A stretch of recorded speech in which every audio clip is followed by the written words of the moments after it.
Nobody is going to go to the comments in defense of this week's degenerate scumbag.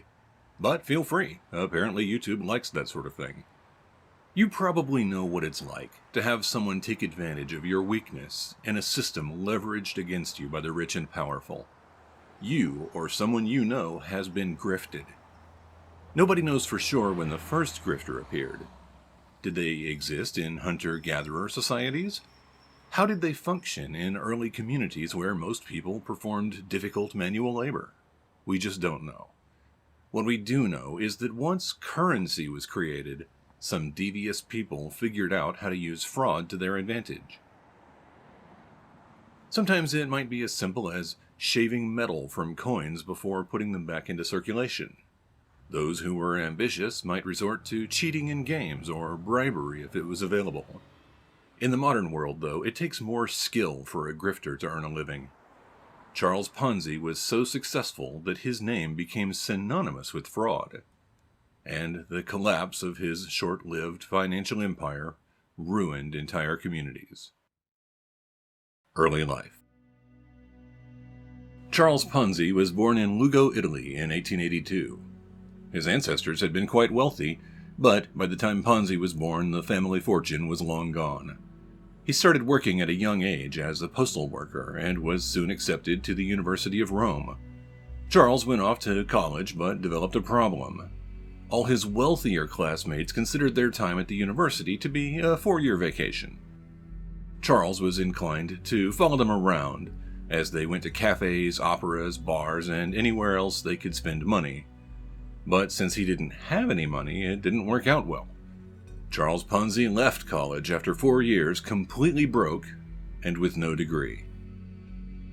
At that time, a lot of poor Italian boys were migrating to the United States, then returning to Italy after becoming wealthy. Charles's family encouraged him to do the same. They hoped he might restore the family fortune. On November 15, 1903, Charles arrived in Boston. He only had $2.50 in his pocket, because he lost the rest gambling during the journey. Charles quickly learned English. He spent the next few years doing odd jobs, but eventually took a more permanent job as a dishwasher.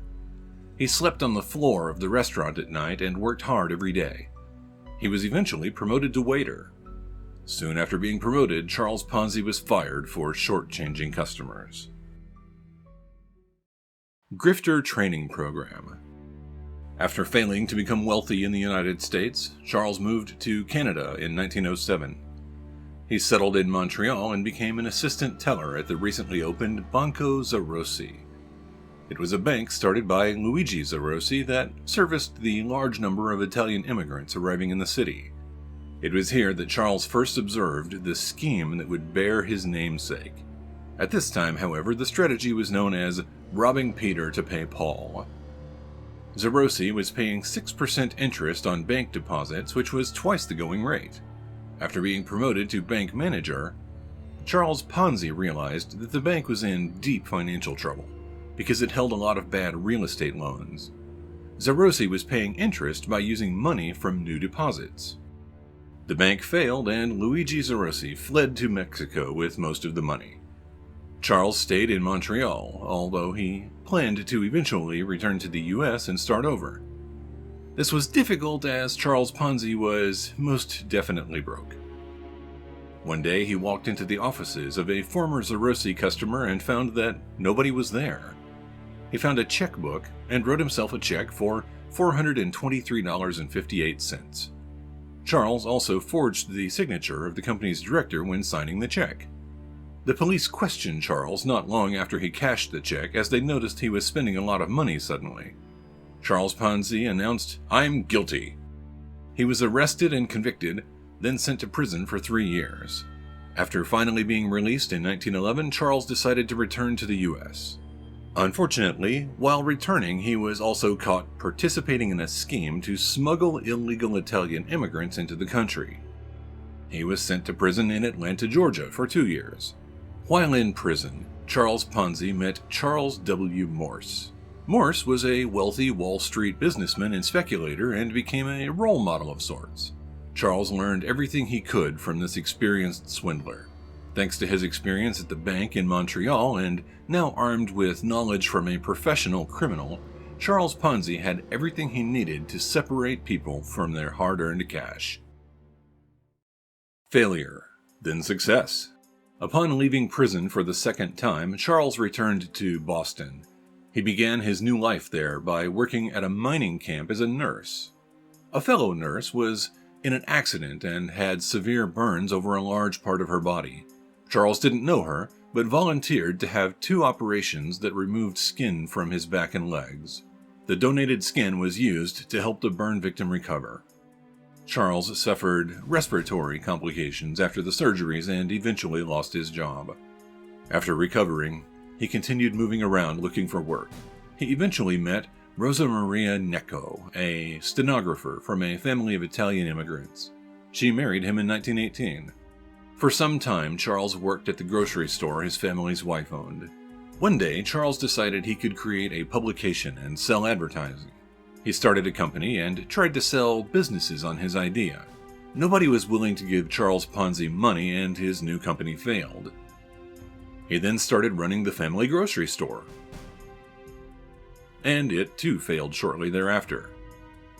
In the summer of 1919, Charles set up a small office in Boston and started trying to come up with profitable ideas. Unexpectedly, he received a letter from a company in Spain asking about the advertising publication that was never launched. Within the letter was an international reply coupon, or IRC for short. The purpose of an IRC was to allow somebody to send mail to a correspondent in one country and provide a way that person could reply free of charge. The IRC was purchased in the sender's country and could be redeemed for postage in the recipient's country. Charles quickly realized that he could buy an IRC where postage was cheap, such as Italy. Then he could exchange it for postage that was more expensive, such as stamps in the United States. Then he could sell the stamps at a profit. Amazingly, this was also legal. He set up a stock company and started raising money from the public. Charles promised he could double their investments in 90 days, so people happily invested. He did pay them on time as promised. Over the next year, investments began arriving at an ever-increasing rate. Charles Ponzi had to move to a bigger office and hired agents to help him keep up with all the new investors. By May 1920, he had made $420,000, which is equivalent to $5.4 million today. By June, people had invested $2.5 million in the scheme, or about $32 million in modern dollars. By the end of July, Charles was making over $1 million per day. Charles Ponzi was also not picky about whose money he accepted. Nearly 75% of Boston's police force was invested in the scheme. Working-class immigrants, family, chauffeurs, and working children, Charles Ponzi took money from them all, and the only way he could pay the existing investors was using money from new investors. Charles also lived a luxurious life during this time. He owned several houses, purchased many businesses, and had bank accounts all over New England. But was it sustainable? Falling apart. Charles Ponzi could only maintain his scheme if nobody looked too closely at what he was doing. Although he started the venture with a legal and profitable plan, the promises he offered to investors were a mathematical impossibility. For example, his initial 18 investors provided $1,800. To pay the profits he promised them, it would have taken 53,000 international reply coupons. Eventually, Charles had 15,000 investors in his company. He would have needed several Titanic-sized ships to carry coupons from Europe to the US, assuming he was selling them. So this meant Charles Ponzi didn't have a way to convert the coupons to cash. The only reason it didn't fall apart sooner is because most investors kept reinvesting their profits. A few people tried to warn the public. A Boston financial writer suggested that Charles Ponzi could not possibly deliver such high returns. Charles sued him for libel and won a $500,000 judgment. Libel laws at the time put the proof on the publisher, so Charles was safe from the press, if only briefly. Joseph Daniels was a Boston furniture dealer who had previously given Charles furniture. At the time, Charles Ponzi couldn't afford to pay for it, so Joseph sued, trying to get paid after the fact. The lawsuit failed, but it did result in people wanting to know how Charles became so rich so quickly. People made a run on Charles Ponzi's company, wanting to cash out their investments after the lawsuit. He was able to pay them what they were owed and delayed the end of his scheme for a little longer. At the end of July, the Boston Post published a favorable article claiming Charles could give a 50% return on investments after only 45 days.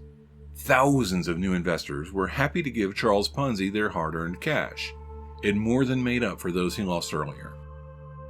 Despite the favorable article, the Boston Post's editor had already assigned reporters to investigate Charles Ponzi and his schemes. One financial journalist examined the details and noted that for Charles to cover his investments, there would have to be 160 million postal reply coupons in circulation. In 1920, there were only 27,000. This triggered a run on Charles Ponzi's company.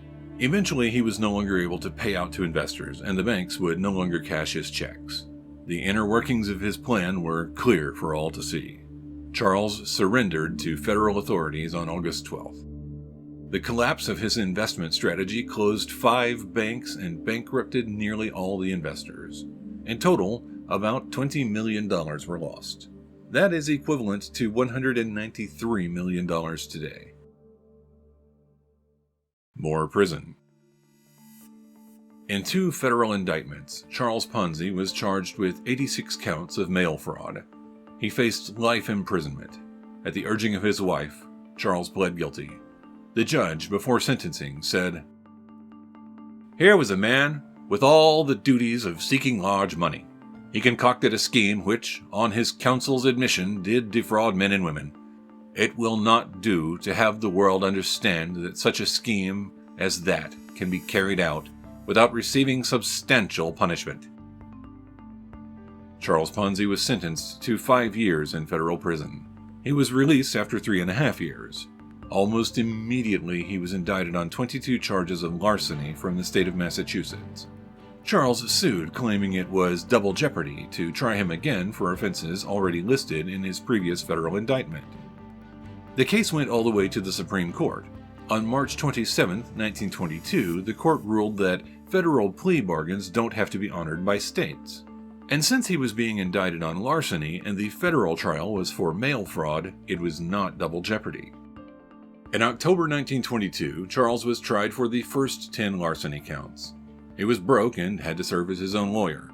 Apparently, he did a good job as the jury acquitted him. He was then tried on the next 5 larceny counts and the jury deadlocked. He was tried again, and the third time was the charm. Charles Ponzi was found guilty.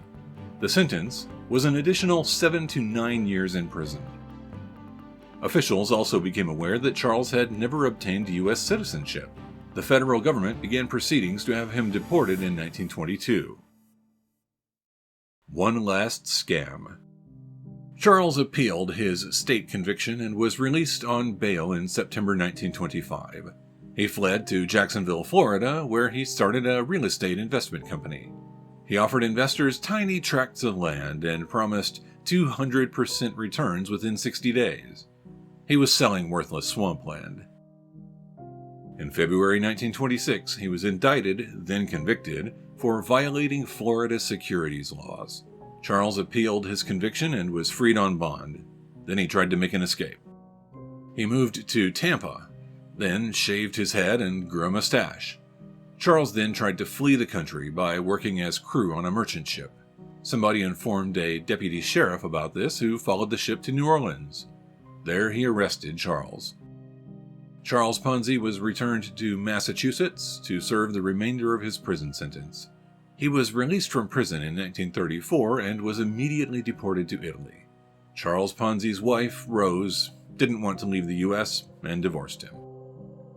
Charles tried to create more schemes in Italy, but nothing worked out. He eventually ended up in Brazil working as an airline agent. The airline shut down during World War II, though. Charles Ponzi lived his last few years in total poverty. His health failed in 1941 and he had a heart attack.